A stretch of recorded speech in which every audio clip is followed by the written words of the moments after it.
and welcome to Weird Together. I'm Brennan Storr, host of the Ghost Story Guys podcast, I'm Joseph Comeau, host of The Cardinal Rule. and this is the show where we celebrate the latest and greatest in independent horror films. We're not critics, We're not experts. we're just weird together. Joseph, my friend, how are you doing? I am well. It's middle of the summer. I got back. I went out of town to Greenville, South Carolina a couple weekends ago. Had a great Right. time. Yeah, it's a really cool little downtown. It's like it's kind of a, I think of it as like there's like Austin, Texas is that cool, funky, weird city, and then Asheville, North Carolina is kind of that next tier. That's kind of Austin light, and Greenville's kind of a step, kind of that next tier of smaller but kind of up and coming. It's got some cool restaurants and shops. Went saw Shrek the musical at their local play, which was fun. It was a local production, well done. So, I'm enjoying the summer, or having had a good vacation, and kind of getting ready to second half of the summer and get ready for the semester. So, Brent, how are you, sir? I'm good. Generally speaking, I had a great day. My wife took me for lunch at a restaurant that I hadn't been to yet. I had halloumi fries, which I'm sad to say I'd never had halloumi before. It's for those of you who don't know, I was like coming to this. It's a kind of cheese. So basically, these are like fancy matzo sticks. They were very fancy and they were very good. And this helped ease the sting somewhat because I made a bit of an ass of myself, Joseph, which I'm sure will shock you. I went to go see the film Asteroid City the other night, which I really loved. And on the way home, it was after midnight, and the streets were empty. So I was just talking to myself. And in that way that you do when you don't think you're being observed, you get a little bit into it. You start making facial expressions. You start moving your hands a little bit because you're doing both sides of the conversation. And then I realized there was a young woman running towards me, presumably to catch a bus, and she had very clearly seen me do this. And so instead of just rolling with it and owning it, I tried to pretend like, oh, I'm looking at my phone, and she had this grin as she ran past me because we both realized I was not looking at my phone. She just caught me talking to myself like an idiot. So that was humbling, and the cheese fries, they helped ease the pain somewhat. Nice. Well, hey, real quick, let's say, hey, we've got Rin, as always, hanging out with us. Good evening, dear sirs. Hey, We Rin. appreciate you. And we've got Derek as well. Evening, gentlemen. Thank you Evening, Derek. both for hanging out with us during our Weird Together live stream. So what we got going today, Bren? Well, Joseph, on this episode, we are talking about the latest film from director Ted Geoghegan, Brooklyn 45. And Brooklyn 45 is set in 1945, stars Larry Fessenden and, Jeremy Holt. I have the other names here. One moment. I thought I could trust my memory. I should know better. Anne Ramsey, Ron Raines, Ezra Buzzington, and Christina Klebe.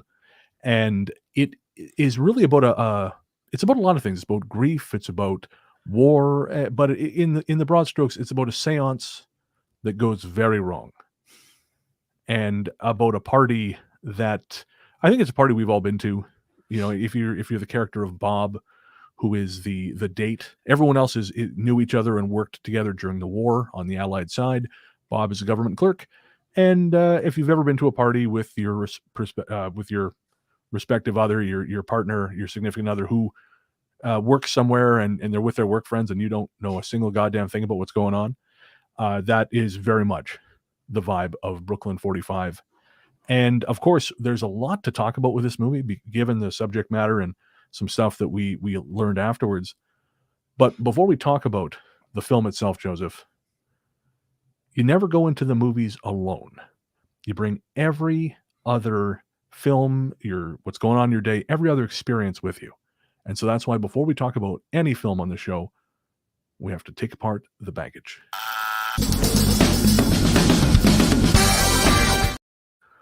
All right, Joseph, what, if any, baggage did you have going into Brooklyn 45?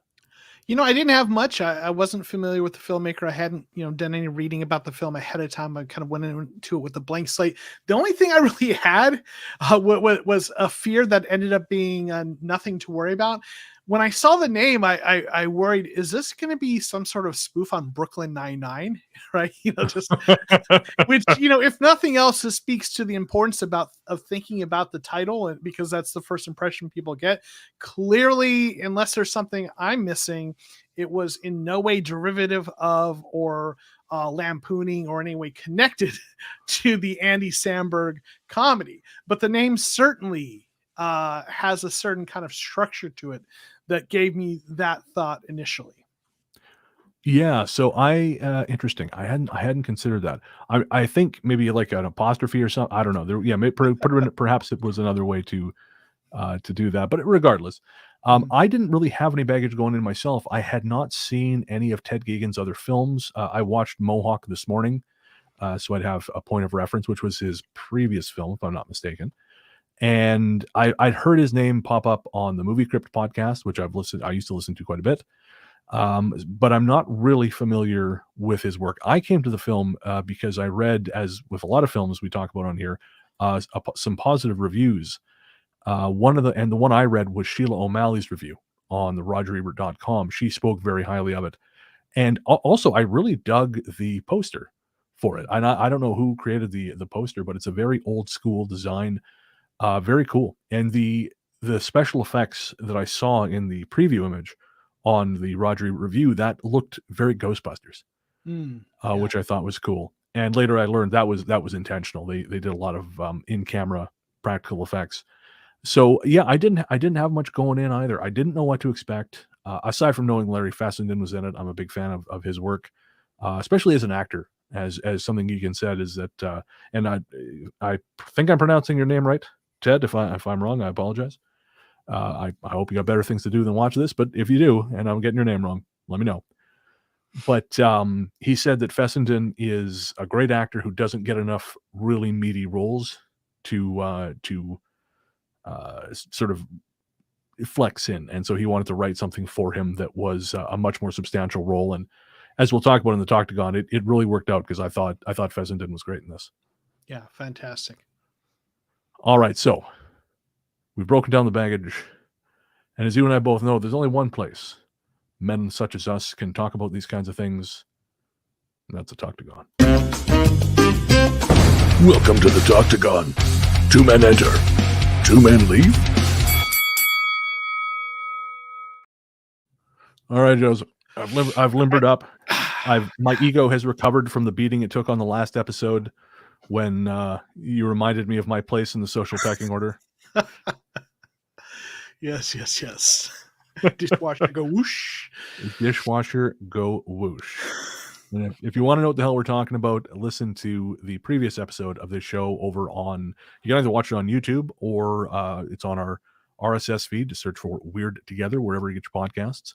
That episode was Influencer. Took me a sec there, Joseph. I make a lot of podcasts, and that one kind of just slipped out of my head. Great episode, just the name completely went out of my head. Regardless, what did you think of Brooklyn 45? Well, in general, I really enjoyed the film. You've made a reference to this. The acting was fantastic. I thought visually it was stylized in a very cool way. There's some things I really liked that they did in the film that we'll talk about in a little bit. But in general, I mean, very few films are perfect. It's not a perfect film, but overall, I thought it was one of the better films that we have reviewed for the show. Yeah, we're on a real hot streak because we have had a couple lately that have been really, really great. I love that this felt. I mean, it was intentionally old school in that they had the plate credits at the beginning and the end. Of course, the beginning and the end are done in Academy. I think it's Academy ratio. The sort of the 4:3. That's it.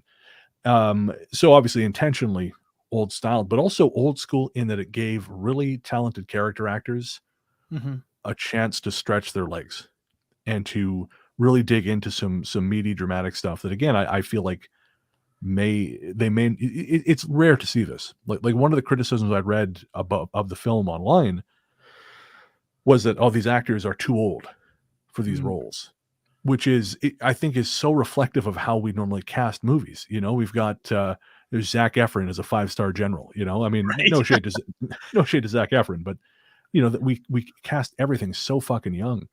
Mhm. And in this, you've got people who are more appropriately aged, and it really felt lived in Mhm. for that reason. And we'll talk more specifically about individual performances, but aside from Larry Fessenden, I really wanted to point out Jeremy Holm, Mm.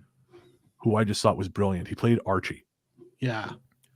And that guy, I don't have a screen grab, unfortunately, but that guy has the perfect face for a film set in the 40s. Like there's something about him and that sort of Clark Gable mustache thing he's got going on. He looks period perfect. I've actually seen him in other movies, specifically in Jen Wexler's The Ranger, which is a really underrated slasher. But I thought, who the fuck is that guy? Because he looks like he stepped out Mhm. of 1940s film. And yeah, so I particularly appreciated that. Yeah, I knew him from House of Cards. He had a Oh, role in okay. that. So I want to. There's a number of things that you kind of alluded to, and I want to go back to the aspect ratio because I really liked the way that the film manipulated aspect ratios and black and white versus color. I think I probably watched the same interview with the director you did where he talked about that. So it opens up in black and white and that 4:3 aspect ratio, right? The old television and old film aspect ratio, which is narrower than we've all become accustomed to. And then it switches to color, and then when they enter the house and they're putting up their coats, it slowly just stretches to the 21:9 aspect ratio that we're used to in films today. And at the end of the film, it kind of does that all in reverse, right? It goes back to the 4:3. And he talked about why he did that. In the interview, as far as one, he wanted it to look like the old kind of the old-timey film, so to speak, and he wanted the plate, kind of the glass plate credits, and that it needed to be in that 4:3 ratio to look right, and it really was a nice effect. And the reasons he did it made sense, but I think there was another effect that it had that he didn't talk about, and I don't know if this was something that was intentional for him, but for me, I thought this was really a neat effect you had sort of psychologically. When you It's like when you start the film and it's in the 4:3 aspect ratio and it's in black and white, it feels like you're in your living room or wherever you're watching as an outsider in the present, watching this film from the 40s or 50s, right? This old film, and you're watching as an outside observer. But when it turns from black and white to color, and then the aspect ratio stretches, it feels like you're being dropped into the room, into the present, like as though you're a time traveler, right? That you go from watching this as someone who's watching a Turner Classic Movies to you've somehow been transported into it is now a present experience because you're viewing it in color and the aspect ratios that we are accustomed to. So something about the familiarity.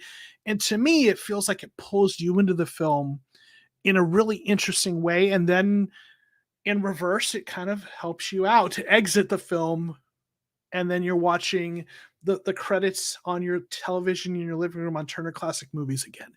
I thought that even if that wasn't his intent, I thought that just as a viewer experience was a really kind of neat way to watch this film based on those things that were manipulated. Yeah, I agree completely. And something else that occurred to me is you could liken it almost as a metaphor for memory. Mhm. Because when we're looking back on the past, our brains naturally are wired to forget the bad stuff. That's why people romanticize the past so much. Oh, Mhm. things were so much better when I was a kid. That they weren't. They categorically were not. The past was garbage. Aside from being able to, afford groceries, which hey, that was pretty cool. Mhm. But aside from that, a lot of the past was shit. Yeah. And this is actually something Geegan has even talked about in interviews, saying that, one of the reasons he set the film when he did is he wants to highlight the fact that, the post-war era wasn't great. There's this. Oh, there we go. Yeah, Rin says Butch Cassidy and the Sundance Kid had an aspect ratio and a black and white to color change in one of the early scenes. Interesting. Yeah, I still have never seen that. Me neither, but yeah. But yeah, so I think that it sort of serves as a great visual metaphor. When we're in the past, when we're in the moment, where you experience it, and you have the fullness of that experience. But when you're looking back on it, you get that again, everything's kind of blinkered, and you focus on the important stuff, the stuff that's, although by the end of the film, there's not a lot of good stuff. I mean, by the end of the film, a lot of ghosts are kind of, some of them are laid to rest. Skeletons are dug out of closets. The relationships are irrevocably changed. Mm-hmm. Yeah, no, that, and something about and I think, I've talked about this before, that we always, I shouldn't say always, we often look back on the past with kind of more favorable sort of views, because also as we get older, when we were younger, we felt better usually. Our bodies hurt less. We weren't being crushed by the pressures and responsibilities of the world when we were kids. Now, some people's childhood are very traumatic, so I don't want to make light of that. Not everyone has that, but generally speaking, though, we do, there's a tendency to view the past as better than it was at an individual. I know sociologically there's a whole issue of social class and race and differential experiences of the past, and that, the past was better for people who look like me than people who don't look like me in North America in particular. And that's one kind of macro level aspect of it. But even individually, as our health and our bodies kind of break down, we look back on the past as the time where we felt more vital. So yeah, absolutely. Another thing that I want to kind of mention here, that Derek brought this up, and this was kind of something that I had in my notes. He said it very much had the feel of a stage play. And, again, we probably watched the same interview. The director described it as a real-time chamber drama. And before even, I watched the interview after watching the film, and before ever seeing that, I also had kind of my notes that it felt like a play, right? And clearly Very that much was so. intentional, right? It's a one room set aside from the opening and closing, right? And the set feels like a play in terms of the color and how it's staged. In a good way. Like, it looks like a really, a stage production set that was put together with a lot of attention to detail and choosing color palettes and items and artifacts to give a certain feeling. It's a little surreal. It's a little, exaggerated reality, but it's really nicely done in terms of the set. The acting and dialogue, where, it just felt like you kind of went around the room from one little kind of dyad to another dyad, right? And conversations. And even the end credits, listing the cast as the players, right? So in general, it really did feel like a kind of a play brought to the big screen, so to speak. Yeah, and I've read in interviews with Christina, again, I think it's Klebe, that they had a fair amount of rehearsal time, which is not common for film at this level anymore. From what I understand, it's not uncommon for actors to basically turn up on the day they have to shoot, and that's the first time meeting the rest of the cast. I've heard on podcasts stories of actors doing their auditions over Zoom, getting to wherever it is they're shooting, and just go. There's no time to find a rhythm. There's no time. You're supposed to be lifelong friends. You're just meeting now. And so they have the advantage of rehearsal, and it shows. Again, there's a sense of camaraderie. There's a sense of mood. There's a sense that these people know each other. The what I said about the character. I got to look it up here. The character of Marla, who is, during the war, she was an interrogator. She was essentially a torturer. Mm-hmm. And she turns up with Bob, and Bob is a government clerk. He has no experience of war.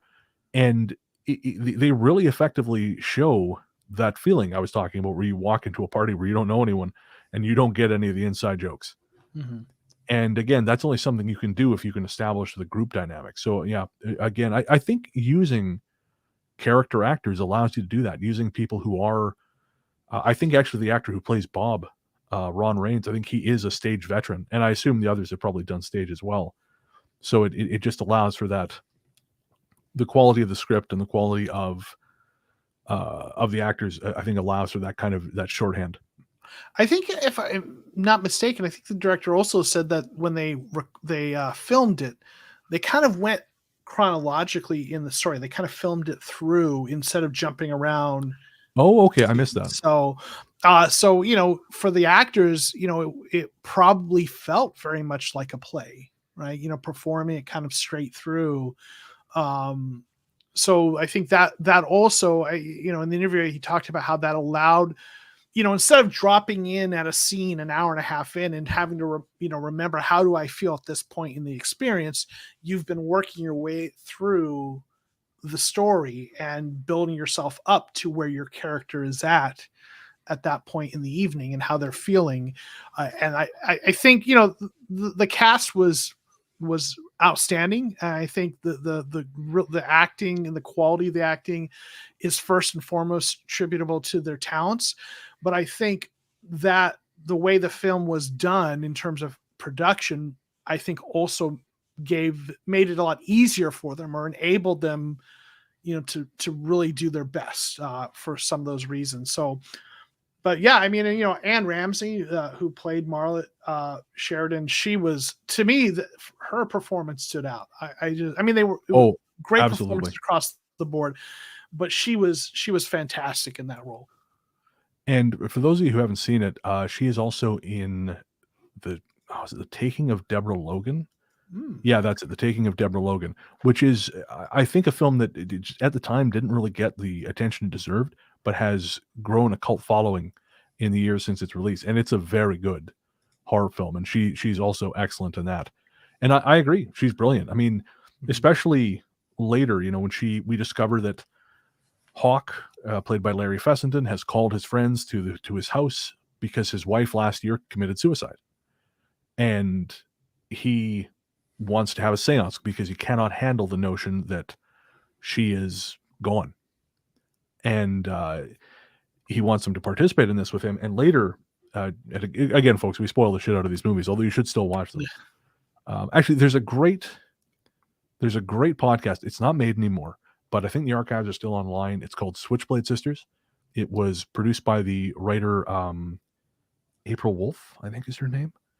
I feel bad. I'm not totally sure on her name. She's very funny, and her podcast was exceptional. Switchblade Sisters. But one of the things she said is it's not basically the spoilers don't matter because it's not what happens in a film. It's the experience that matters. Yeah. So like this should not ruin your experience of the film. And I agree. So we're going to spoil the shit out of this, but still watch it. But at the end of the first act, Hawk kills himself. And you find out that his wife killed herself because she thought the Germans living down the street were spies. No one would listen to her, so she killed herself.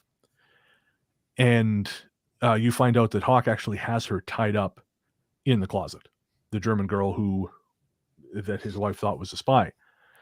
And I've completely lost track why I'm telling this, Joseph. I'll be honest with you.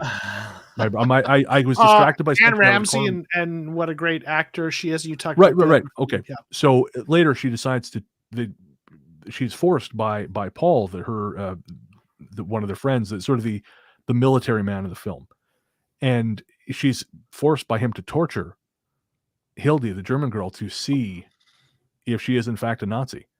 And it's her resignation in that scene, but her also toughness. Like you see the person she was. You see the torturer that she was before, this interrogator that she was before, and she just slips into it so effortlessly. It was really cool to watch. Sorry, there's Rin saying Anne Ramsey's the mom and throw. Yeah, the two actors with similar names. This Anne Ramsey is Ramsay in the Brooklyn 45. Yeah. Anne Ramsey is also from Goonies. Oh, of course, yeah, Mama Fratelli. Yeah. But she was also in Mad About You. She was also in A League of Their Own. Oh, okay. Yeah. So yeah. No. So total aside, I'm not convinced that Hildy was innocent. So that's interesting because they never come down on it in the film. The actress has said in interviews she believes that Hildy was not a Nazi. So here's my two pieces. Okay. I think the fact when the ghost comes out and is like doing kind of thing like having her reenacting the knife with like having Hildy cut her wrist. Like maybe the ghost of his wife was doing that just to set her up and get her killed because she was committed to this idea. But part of me wonders if that's really what happened. And Okay. repeatedly when Hildy was asked, have you ever been part of, and she always was kind of slow to answer that. So I don't know. I mean, listen, I know it's not nearly as important as the other themes that are more salient in this film, but as an aside, I don't know. So No, that's fair. There was a moment where even I myself thought that, because when she's asked the name of her daughters under interrogation, she hesitates a moment. yeah. And, but, I thought about it, and one of the things that's kind of fascinating about the film, and again, I don't know what Ted Geoghegan's experience with this subject is, but one of the things, of course, my day job is making the ghost story guys, and we talk about paranormal shit all the time. Mhm. And regardless of where you fall on that continuum of belief, whether you think it's all hooey or not, one of the constants in the lore, sorry, your position on it is irrelevant, is what I'm saying. The lore is what's important to this. And in the lore, it's said that, seances, it doesn't matter what they say they are. Mhm. If you are contacting something else, there's no guarantee it's going to be the people you want it to be. We have this Yeah, notion that that's true. you reach out and it's like ordering a burger at McDonald's. You're going to get exactly what you asked for. But in actual fact, the Lord suggests that it can be anything, and they're going to tell you things, but Yeah, they're not going to tell you the truth. that's There's okay. no, and I thought that basically, like if we're seeing Susie, if we're really seeing Hawk's wife, we're seeing the fact that this woman has never moved on. Mhm. Has, because again, one of the notions of mainstream paranormal lore that I'm not crazy about is that once you die, everything's happy and you're ethereal and and I think if there's any parity between the afterlife and the real life, I think it's that people are probably still shitty. They know that people can still hang on to things, like it's your choice. Just as with life and death, it's your choice whether or not you're going to let things go. And so I didn't necessarily, and also there was so much sinister shit happening, especially when Hawk's corpse animates and Yeah. starts smashing its head into the table in truly gruesome fashion, with some great effects work, I might add. I really felt like this is an indication that not all is as it seems, because Hawk Mhm. was upset, but for him to mutilate himself that way, that doesn't make sense based on what we know of the person. This seems like something that has been given entry into our world and just delights in turning us against each other. Yeah. Aside, like I just remember during the seance, the phrase that, and I put this in my notes because it stood out to me, that Hawk used, saying when he was inviting the spirits, was force your way into our world with all of your might. Yeah, That seemed like a bad idea. that's So, it. Again, if you believe that shit works, and that there's a lot of shit out there to be calling, mhm. and so who knows what's going to be picking up the phone. Yeah. I will say, I did enjoy the references and influence from the spiritualism movement. Sure. Kind of certainly there. About 11 minutes in, there was sort of an indirect reference to the Society for Psychical Research. They referenced that there was a society, in England, right, that studies this stuff, which, so it's, the SPR. The general reference and attitudes towards parlor tricks, I think, was felt accurate, because people who aren't familiar with this or haven't read about this, the whole spiritualism movement, a lot of the kind of people who sort of rejected that. And I think there's good reasons to be cynical and critical about it. Skeptical is probably the right word. People who were skeptical about that really kind of pointed towards all the kind of the wrapping on the doors and all the kind of the cheap parlor tricks. So it felt like the attitudes of the characters about that seance felt time appropriate. Yeah, like people would have had that sort of disposition towards seances and kind of coming out, being maybe decades after the spiritualism movement kind of had waned some. And the whole ectoplasm thing about 25 minutes in, was kind of an interesting reference. So I appreciated all those connections to that without spelling it out too directly. Yeah, absolutely. And I like too that the drama in the film was human. Mhm. That's something I think that some paranormally themed films get wrong, is they think all of the focus should be on the paranormal thing, when I think the human element is the most important thing. And honestly, I feel, again, I make my living telling ghost stories, and I still think that's the most important thing. I was invited to talk at a high school a few years back, just before the pandemic.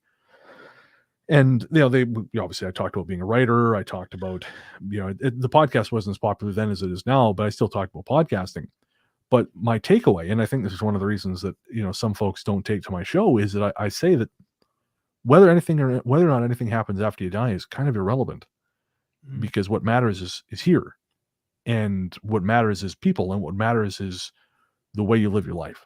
So, I Mhm. mean, sure, ghost stories are cool, but it doesn't really affect you most of the time. You should just live your life thinking about what's here and what's now. Live your life like there's nothing afterwards. Like, which does not mean be crazy, because I know some really religious people think, oh, if there's no God, you're going to be an asshole, which I think says more about them than they realize. But no, you live your life on the basis of what's here. And I think if you're writing good horror, the characters are what matter. I just saw The Flash, which I liked more than a lot of people. And the director, Andy Muschietti, the first film of his I saw was Mama. And it was terrifying because it worked on an emotional level as well as a Mhm. horror level. And again, that's why I think Brooklyn 45 works the way it does, because you care about the relationships, you feel the relationships, and the focus is on the human drama, because ultimately it's humans who do the murdering.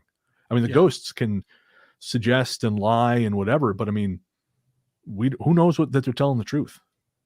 Yeah. What they're telling you is going to be, you're going to receive it based on what you want to hear. No, I think that's a great and important point, and I want to kind of use that as a way to kind of segue into what I think were some of the relational and the human parts of this film that were, to me, more important and more, in some ways, more interesting than the paranormal side of things in the film. And for me, there were four kind of major themes that stood out. I'll kind of throw them out there, and then we can kind of talk about them a bit. The first one was sort of this nationalism and xenophobia, right? That was in there. That was certainly a major theme, and kind of their attitudes towards Germans, and the history is well documented, how we've treated the Japanese persons in the internments and all that, and so on and so forth, right?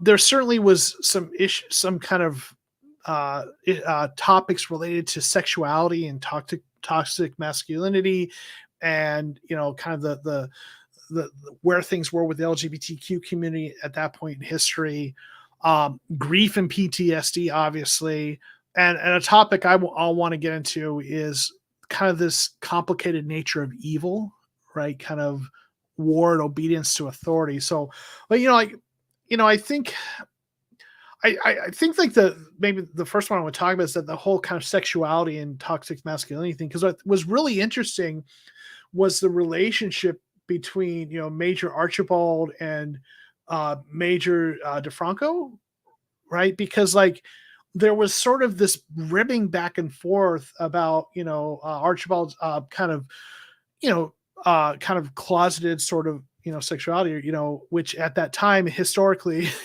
even more so, you had to be careful about that. um and there was some interesting kind of dynamics there, and I wonder what your thoughts were on that. Yeah, I mean, what I noticed is they made reference to him being homosexual. Correct. Paul, I think, was the commanding officer, Mhm. or the person above him, and he made what seemed to be pretty callous jokes, but also seemed to leave it there, and it was like just an acknowledged thing between them. Mhm. But in a way, it's sort of that thing where and I've seen this in personal relationships, where if you are if you are gay, in a way, you have to roll with the punch. Mhm. You can, I mean, a lot of guys I know who were gay or who are gay, not were gay, they are gay. They're cool with it. They'll roll with the jokes, but at the same time, they shouldn't have to. They Right. become really good at rolling with the jokes, but when you actually step back from it, you realize, yeah, it's hard when the room is kind of laughing, and you have to be Mhm. cool with it. Otherwise, you're going to be the bummer. You're going to be that guy, and that sucks because that's not something you should have to do. But I've definitely seen that, and that felt like what was happening here. Because the other thing I noticed is, as soon as things went south, Mm. and Archie was no longer being the person that Paul needed him to be, he immediately went to the homophobic slurs. It was no Right. longer, because they used the word fruit, and obviously that was a derogatory term for a person who was gay, and Archie kind of rolls with it, and it's done in a joking way. But yeah, when the chips are down and Paul's mad, it's not a joke anymore. Right. And if the only difference between the what you say to someone being a joke and being a slur is the mood in which you say it, then it was always a slur. Right. And so again, I think, yeah, ultimately the attitudes are revealed that he's not okay with this. Some people, Marla doesn't care. Marla doesn't care, but Paul cares deeply. And a part of that, obviously, he's presented as a very masculine character. Yeah. Ezra Buzzington, who plays Paul, also played a similar role in Mohawk. He was the chief villain there. And it was interesting because his character in Mohawk was perhaps vastly more evil than Paul was, but he actually got to have a more human moment, I felt, in Mohawk. There's this moment where his son is killed in front of him, and he's washing his son's blood off himself, and he finds a piece of his son's hair with some gore attached to it. And he has this incredibly um, tender moment of heartbreak, but it's very quick, but very, very, very much felt. And I kind of felt in this, he was a little bit more of a boilerplate villain. Like there were almost times where I thought, okay, the movie should probably be over, but Paul won't let them out of the room just because no, the movie's not over yet. No, that makes But sense. but yeah, I definitely felt like that again. They were okay with it until they weren't okay with it when it ceased to be convenient for them.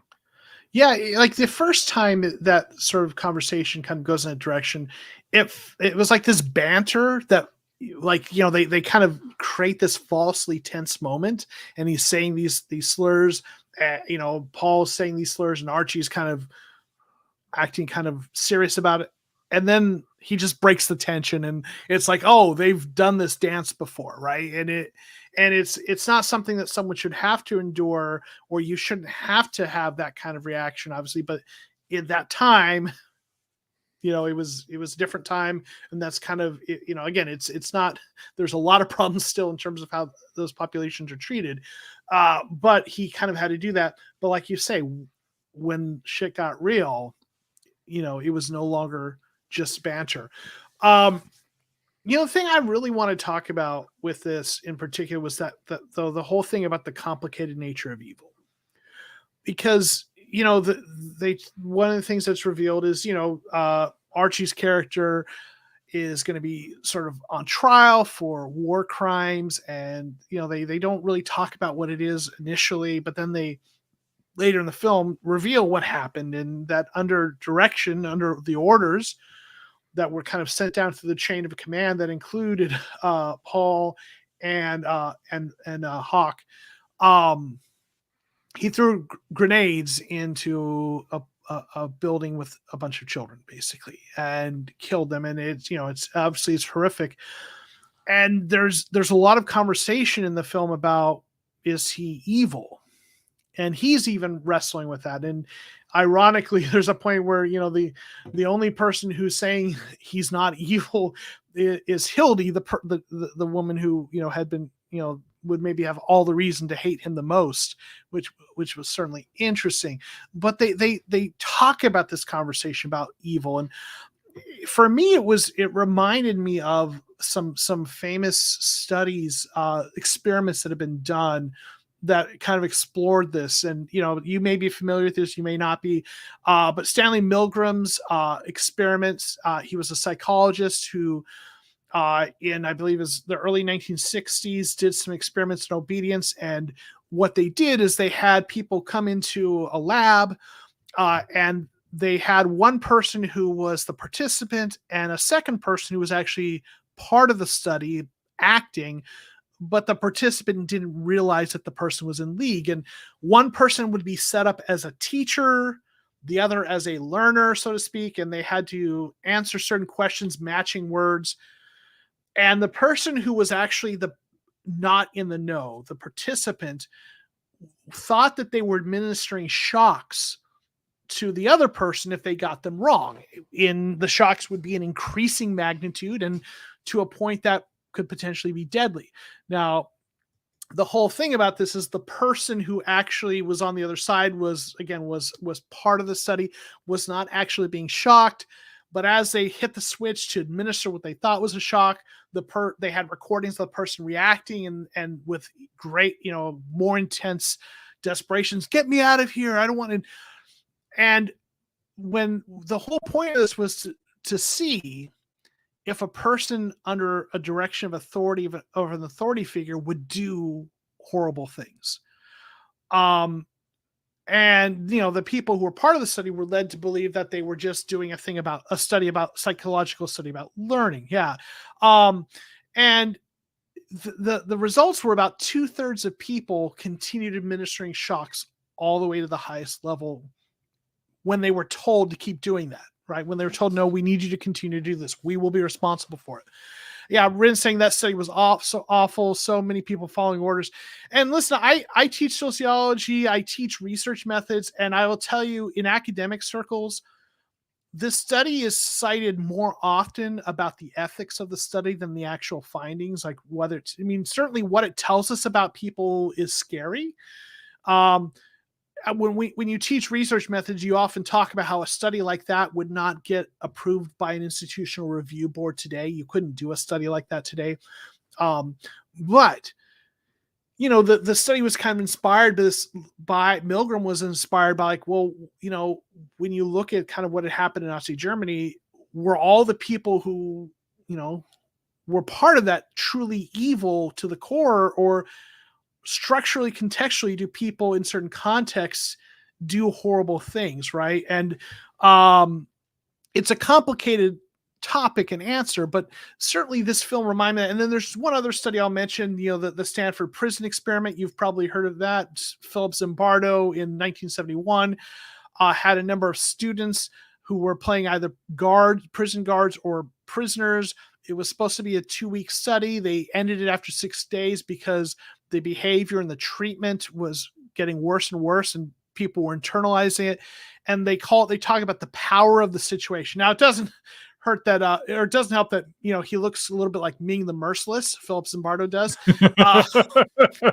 But what all these studies kind of talk about, and what to me kind of I take away from it, is there is a complicated question and conversation about evil. Like, there's a socially desirable thing where we're supposed to just say some, things that are reprehensible to us. Oh, well, everyone involved must be evil, right? And if you don't say that, then you must be a shit person.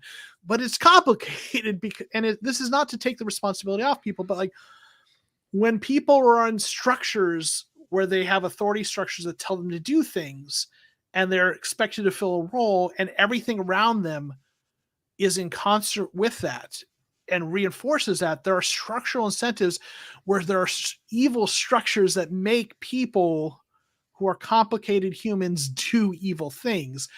And so this is an underlying theme that the film kind of touches on. And to me, it's a fascinating subject that they kind of broached on in the film. So what are your thoughts on all that, Bren? Well, no, you're right. I mean, I was raised Catholic. It didn't take, obviously, but I was raised Catholic. And so I very much have this idea of absolution in my head, of what it takes to be absolved of your sins, of the things you have done wrong. And I was thinking about this in relation to the film. I used to play softball with this guy. He was a soldier. He was a former British soldier. He had fought in Afghanistan. I think he'd done at least 1 tour, possibly 2. And I don't know that he killed people, but I'm guessing. And certainly I knew he had been present at the site of murders. And there were some other pretty awful things I'd heard, just things that soldiers do, not exactly violence, but gross things all the same. And it was interesting because he was a lot of fun. He was a fun guy to hang around. He was a fun guy to play ball with. I mean, he was kind of a tool, but he could be fun. Mhm. And I thought it was interesting how easily I accepted his presence, despite knowing like this is a combat veteran. And regardless of right or wrong, he has taken. I'm fairly certain he had taken at least one life. But you fold it into that image of a person, right? Because it's not happening in front of you. And what's interesting is what it actually took for me to be put off that guy was not the idea that he had maybe killed someone, but it was actually when I found out he was a racist. Mm. I found that out later, and that was enough to be like, okay, no, we're done here.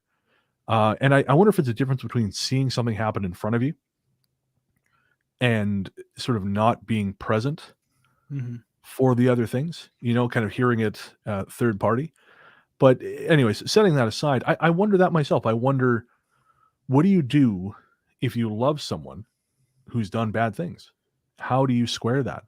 How do you reconcile that? And I think it's a part of us that we don't question enough, because you're right. I think we like to externalize evil. We like to think, well, if someone's a monster, I'll know Yeah. because that's a monster. I remember the film Jojo Rabbit caught a lot of shit because there were some Nazis in there who were funny and they were, otherwise likable people aside from the fact they were Nazis.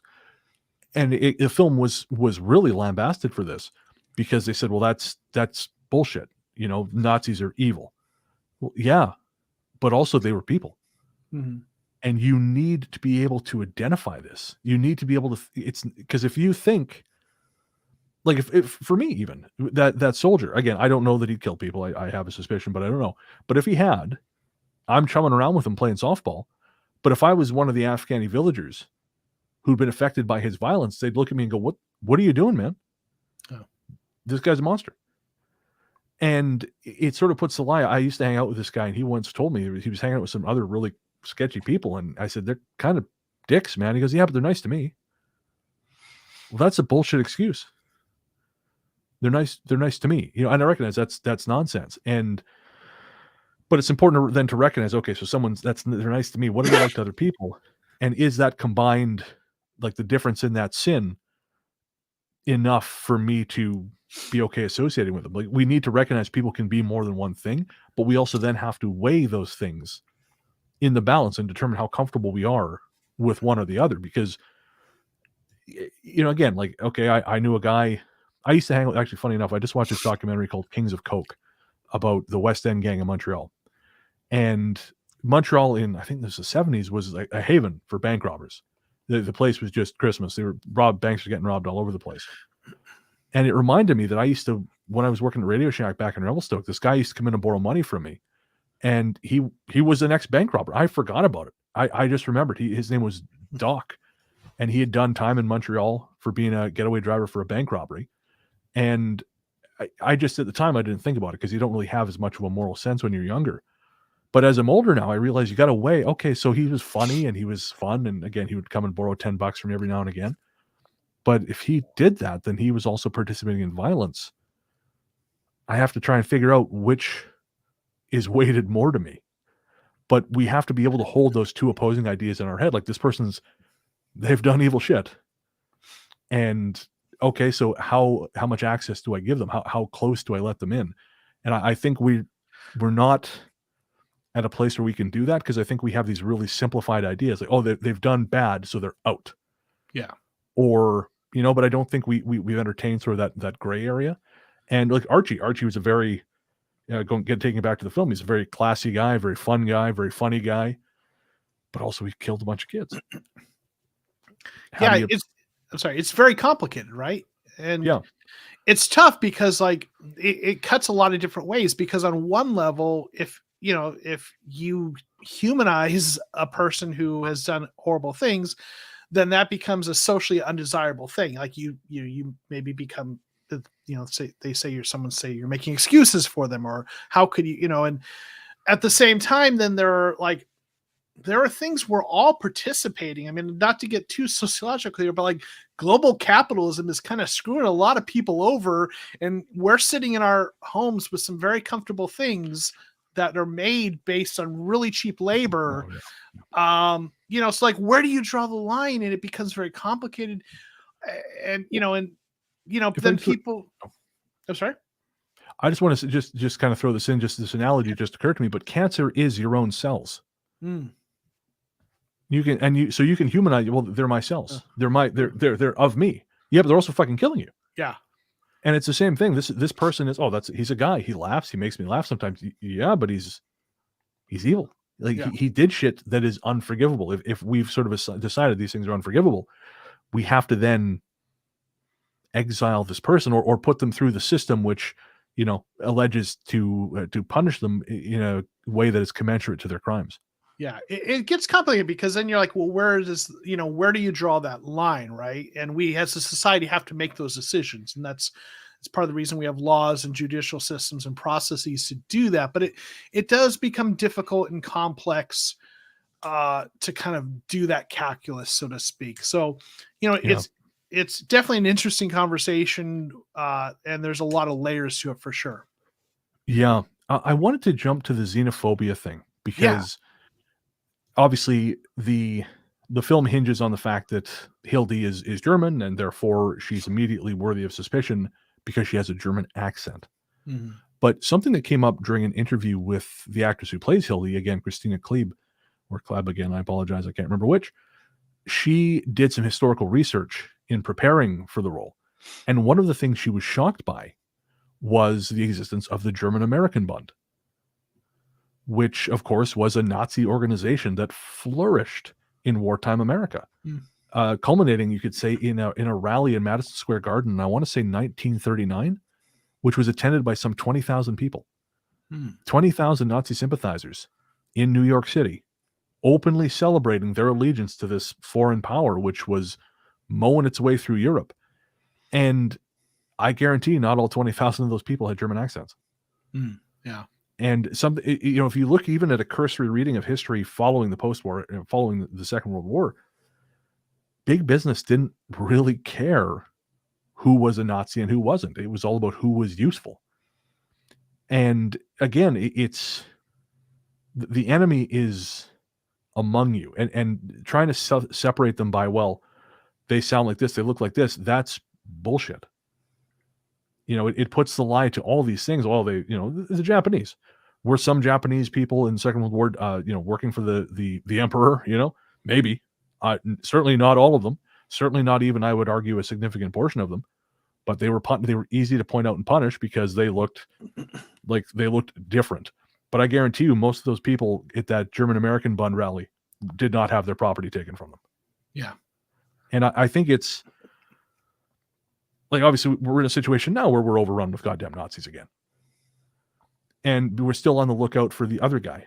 If a Muslim guy shoots up a school or shoots up a something, well, that's terrorism. But if a European person does it, well, there's a problem with their mental health. We don't even use the word terrorism, and it absolutely is terrorism. And I think the fact that we're losing that history. We're not teaching people. The fact that someone who was essentially a second generation immigrant, Christina Kleb, didn't know this. This wasn't taught in schools. That's scary. No, it's interesting because we look at history today, right? Contemporarily, we look back and we see the evils of history, whether it be, certainly what happened with the Nazis, or we look at the complicated history of race in the United States and the civil rights movement. And we watch these old grainy films and we're like, we see the people who are, essentially the backlash against the civil rights movement. We're like, how could anyone be so, racist, and how could they not support, equal rights, and how could they not support the civil rights movement, something that today, we laud as an important counterculture movement that led to social change. And then you fast forward today and you see contemporary backlashes against, what's going on. And, I teach sociology, so that's an area we get into, and we look at it and you see I mean, there's a whole culture war today of people trying to get, if it's a book that teaches that racism is a thing, there's school districts that want it out of their libraries. I mean, this is going I on. find that terrifying. Oh yeah, me too. Genuinely frightening. There's legislation that has been passed in a lot of states, including the state I reside, that is trying to limit divisive concepts or topics from being taught in schools, which is Yeah. basically they don't want you to teach about racism being a thing. And and like we see all the things that are going on and today that are the people who support those things are just justifying them in whatever way they can or do that are. And then if you look at it as a thoughtful observer, you're like, I see exactly how people were on the wrong side 40, 50 years ago. Because there are people on the wrong side today who, defiantly deny that they're on the wrong side. Anyway, I know this is getting a little kind of off the rails, but yeah, I mean, the whole kind of nationalism, xenophobia, it's kind of always there in one form or another, unfortunately, it seems. And in the case of the film, to bring it back to Brooklyn 45, because Yeah. we're going to have to wrap it up here, it forces your soul out of shape. Mhm. It bends you into things you were never meant to be, because the xenophobia and the fear in this film originally forced the Marla character. She was a torturer. She tortured people, I'm sure some of whom were innocent. And in this film, it forces her to torture a woman who she believes genuinely to be innocent. And, if this person who has a history of torturing the truth out of people believes this person is telling them the truth, then, we are sort of, I would say, can accept it at face value. So that fear, that xenophobia, forced this group of otherwise normal people, I mean, battle scarred, of course, but to torture. And then the one innocent in the group, Bob, he commits double homicide. Yeah. And disgusts even the hardened torturer of the group to the point where she no longer wishes to be touched by him. And again, that's ultimately what these things do. It distorts our soul. I don't know that I necessarily believe in the soul, but I think the metaphor is useful. It forces us into terrifying shapes and horrible shapes and unrecognizable shapes. And it's again, that we're trying to ignore those things because it's easier to do that is genuinely frightening. Yeah. No, I agree. Makes a lot of sense. All right, Joseph, we have to wind it up. We like to keep this thing at about an hour. Of course, if you're listening to the audio version, this might be a little bit shorter. Just because I tend to trim them down. But big thanks to everyone who joined us for the live stream. Before we do that, though, of course, Joseph, wind up just what you would recommend Brooklyn 45? Yes, absolutely. This is one of the more enjoyable films I think we've watched. Agreed. Yeah. It is streaming on Shudder. It's a Shudder original right now. You can get Shudder for something like $5 or $6 a month. I'm sure you can get a week free if you sign up for the trial. Do not pirate independent films. We see that all the time on this show. Every dollar you spend on independent films is another vote for more independent films. You pirate this shit, no one's going to make it. If you're going to pirate things, which we don't recommend you do pirate things like Marvel. Disney can afford it, although maybe not Warner Brothers so much. They keep making bombs. But yeah, don't pirate independent films. Check out Brooklyn 45 on Shudder. And one film I wanted to give a quick boost to. We won't do the whole sting because we're short on time. But I was going to say, if you like your horror films more revenge, it's not quite a horror film, but it's a little bit like that. It's a revenge film called The Wrath of Becky. It is a sequel to the film Becky, starring Lulu Wilson. If you've seen Becky, you'll know it's a revenge film about a young woman whose parents are murdered in front of her by neo-Nazis. I guess thematically ties to this film. She goes on a bloody rampage to get revenge. Wrath of Becky follows a similar template and sets up future films, which I generally hope they make because I like Lulu Wilson, I like Becky, and I like seeing Nazis get murdered, Joseph. I'll be honest with you. Hey, it makes my heart sing. All right, my friend. Where can everyone find you online? You can find me on Twitter at Comeau13, JOKOMO13, and on YouTube at The Cardinal Rule if you happen to be into NFL football. I do my thing over there. Perfect. I'm Largely the Truth on Twitter, Instagram, and Blue Sky. You can find my other podcast, The Ghost Story Guys, everywhere fine podcasts live, or at ghoststoryguys.com. All the music on this show was composed and performed by Elliot Wilder, performing as The Revenants. Find more from Elliot at therevenants1.bandcamp.com or on streaming platforms everywhere, courtesy of Night Harvest Recordings, which is the Ghost Story Guys house label. Our theme song is, what is it, Joseph? It's Rest in Peace by The Revenants from the album Music from Big Beige. And again, you'll find that streaming everywhere you get your tunes. And again, thank you so much for joining us, folks. Again, for those of you who are joining us live, and for those of you who've been finding the show afterwards, again, our numbers are going up week after week, month after month. You know, we were charting in 2 different charts in Ireland recently, Joseph. I don't know if you saw that in the email. I did see that. Yeah, world domination, but not the kind we've been talking about. Right. The good kind. The good kind. And yeah, so thank you, Rin. Thank you, Derek. Again, we really, really appreciate you guys being here. And I don't know what we're doing next time, but we will be back with an audio episode. I guess I don't even know how long after this. I think it'll be out. This will come out a week after this airs. And then so in 3 weeks, we'll have an audio episode. Then next month's live stream. We'd love to see you there. And until then, remember, we're weird. And you're weird. So why not be weird together? Once I find the outro. Let me ride.